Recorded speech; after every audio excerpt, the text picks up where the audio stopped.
Liam, how are you? Okay ka ba? Uy, how are you mukha mo, Danilo? Nagkagulo kanina, ikaw ang unang-unang umalis? Diyos ko, muntik na mawala ang anak ko sa akin, tapos ganyan lang reaction mo. How are you? Ma. Alam mo, Danilo, sinasabi ko sa'yo, ha? Pag may nangyaring masama dito sa anak ko, ewan ko na lang sa'yo. Baka hindi mo kayanin. Ma'am Tess, protocol po yun to keep the CEO secured first in the event na may mangyaring ganun. Hindi. Malakas ang kutob ko na talagang merong kalokohan na ginagawa tong si Danilo. Kaya pati anak ko nadadamay sa gusot. Ma. Pwede ba, Tess? Hayaan mo munang kausapin ko yung anak ko. Ah, ngayon anak mo. Pero kanina, kung Ma, ayos lang ho ako. Okay lang.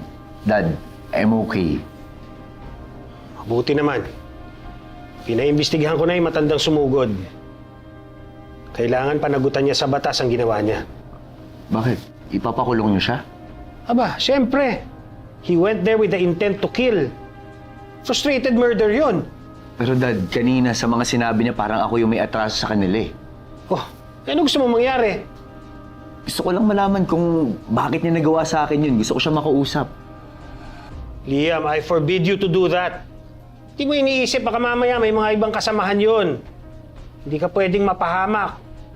Bukas ang pinaka-importanteng araw para sa kumpanya natin. Para sa future ng company. Anong meron bukas? Nagbibiro ka ba o pinipikon mo ko? Oh, di kita mo, lumabas din ang totoo. Hindi ba, Danilo? Mas importante kasi sa'yo ang trabaho mo at kumpanya mo. Ngayon lang pwede, magpakama ka naman, Danilo?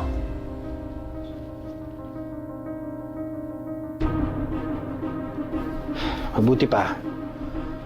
Umuwi na muna kayo ng mama mo. Mabuti pa nga umuwi na tayo at magpahinga ka na. Dahil mamaya madamay ka pa sa mga kalokohan ng tatay mo. Halika na. Ano ka ba naman, Tess? Pati ba naman ito kasalanan ko pa rin? Danilo, huwag mo akong sisimulan, ha? Baka hindi mo ako kayanin.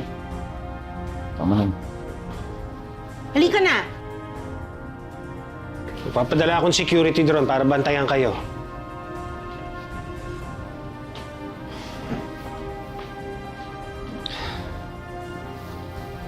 Bantayan niyo si Liam. Matigas ang ulo niyan, baka puntahan niyo matanda. Sige na.